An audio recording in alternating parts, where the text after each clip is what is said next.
Thank you for joining me on today's reading of Home of the Brave. Make sure that before you begin, you have your writing journal or some type of note-taking material, okay? And the writing utensil. Let's go ahead and get started once you have that. Today, I will read pages 129 to 151. Thank you. All right. Part 3. One doesn't forgo sleeping because of the possibility of nightmares. And that is another African proverb. Cowboy. In ESL class, we learn a new game called Interview. Ms. Hernandez says it makes us more confident when we use our English words.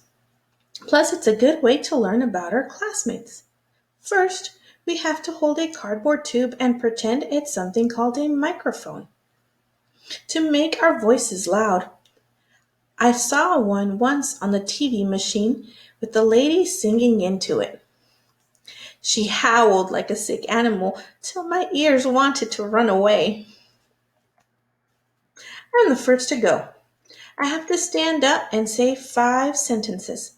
I say I have a new job. I help Lou with her farm. She has a cow, 3 goats, many chickens, and a pig. I will go there after school sometimes and on the days named Saturday and Sunday. Lou says I can name the cow. I take a deep breath. I'm worried from my long speech. Next comes the interview part. That is where each student asks you a question. If they run out of questions, then the teachers can help. Nisha is first. Why does the cow not have a name? I take another deep breath. I like the question best, with yes or no for an answer, but this time I'm not so lucky. Lou says her husband called the cow the cow. She didn't think that was such a right name. Very good answer, Keck, says Mr. Franklin. Aisha is next. You could call the cow Mr. Franklin. The class thinks this is a good joke, and there is much laughing. She's a girl, so she needs a girl name, I explain. Now each person has an idea for a name. This isn't exactly how to play interview, but the teachers don't seem to mind. Miss Hernandez writes the names on the board. Some are very silly. Mr. Franklin, Milkshake, Miss Hernandez, Keck Jr., Kitty Kitty, Salama, Rover, Chiku, Angelita, Flata, and Big Mac. When they're done, Mr. Franklin asks me if I have a name in mind. I think for a moment. We have a word in my language, I say, go. And what does it mean, Mr. Franklin asks. I feel my face heat. It means family, I say. Miss Hernandez says it's up to me, but I say I would like to have a vote because Miss Hernandez taught us that's how things are decided in America. We vote. Goal wins. Hamburger gets 2 votes. Nice job, cowboy, Mr. Franklin says when I sit down at last. The rest of the day, everyone calls me cowboy. It's a good day. The cow has a new name, and I have one too. Working. The snow and monk yank at my boots. The wind slaps my cheeks. In my heavy coat, I plod like an old donkey on market day. The work at Lou's is so why am I so glad in my heart? Excuse me, I almost missed that part. So why am I so glad in my heart? The work at Lou's is simple. Feed the tall animals, clean the stalls, shovel the front porch. But when I am working, my mind doesn't travel where it shouldn't go. I'm only there with the chickens underfoot and Gold nudging for an ear scratch. Sometimes I talk to her softly. I tell her of my father's great herd and how they would graze each day, walking for miles. The sun in our bones, the grass whispering its shy music. I sing her one of my father's songs and listen for an echo of his voice in mine. She nuzzles me and flicks her ears and chews her cud. When I bury my face in Cole's old hide, I smell hay and dung and life. She shelters me like a warm wall. That is enough for this, and that is enough for this day. Ganwar, meet Cole. On Saturday, Dave comes to pick up Ganwar. They're going to fill out paperwork asking for a job at the places that sell fries. Dave says he can drop me off at Lou's on the way.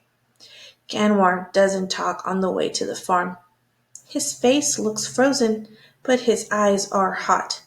He keeps rubbing the place where his hand once was. When we get to Lou's, I say, would it be all right if I show Ganwar the farm? He hasn't seen a cow in a long time.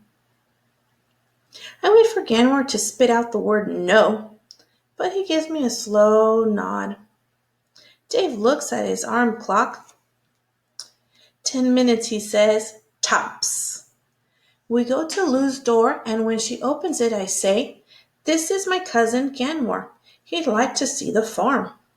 Be my guest, Lou says. There's a new bag of chicken feed in the shed, Keck. Ganwar follows me through the thick, crunching snow. It isn't much of a farm, he says. Hardly any animals. And the big road so near. Still, it isn't so bad if you don't think about it, I say. I shake my head. I'm very good at not thinking about things. We enter the gray, sagging barn.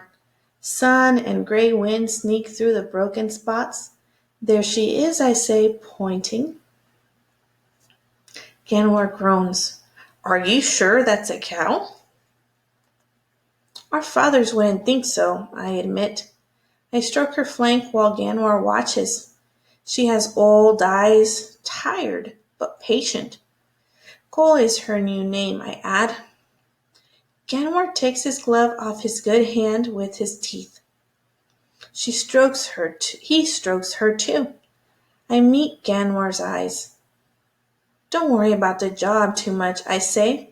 What another man takes 2 hands to do, you can do with 1. Ganwar puts his head against Cole's neck. You're lucky to have found this job, but you made the luck happen. I wish I could be hurting, I say. I don't know anything about farms, really, except that they have cows. We stand there, watching the cow's breath come in soft puffs. Suddenly, another big idea jumps into my head.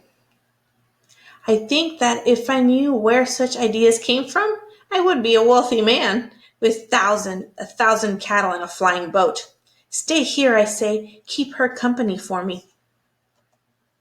An idea. A few minutes later, I race back to the barn, stumbling in the stubborn snow.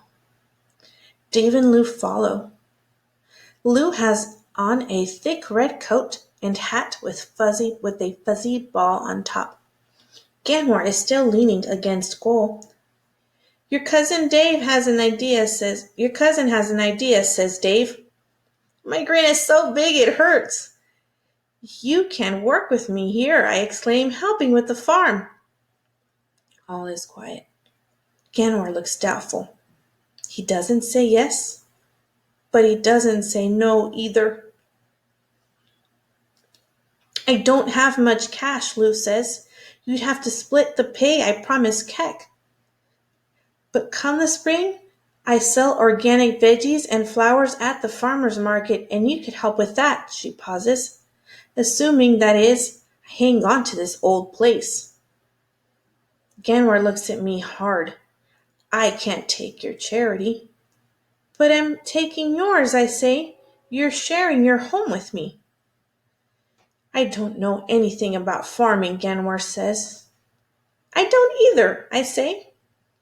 Ganwar turns to Lou and holds out his hurt arm. What about this? He asked. His voice is soft, but his words are shouting. We all look at Lou. Lou shrugs. Guess you'll have to use the other one, she says.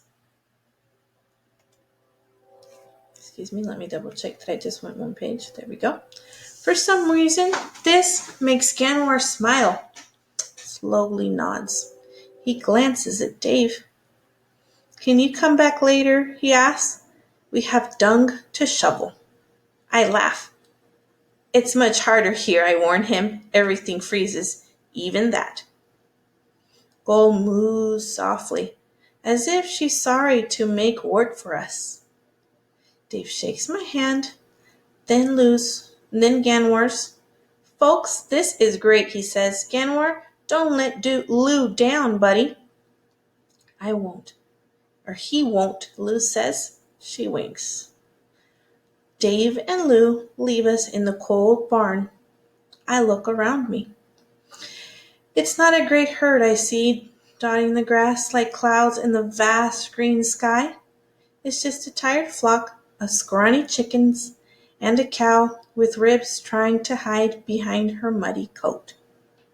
But for a moment, as Ganwar and I hum one of the old songs, we are where we belong in the world. Field trip. The next week, my ESL class takes a field trip to the zoo. Field trip is another English trick, like raining cats and dogs and barrel of laughs, because there is no field and it's not a far trip, like the one I took from Africa. We take a yellow bus. When we get to the zoo, we must stand in line to get our tickets. The other kids complain, but I am used to lines. One day, in the refugee camp, I stood in line for 9 hours to get a handful of corn. At last, a guiding lady walks us past birds and lizards, fish and butterfly, zebras and elephants. We're looking for animals from our homelands. I see gazelles standing on a low hill beyond the fence. I remember such animals bounding through tall grass, riding the air like wingless birds.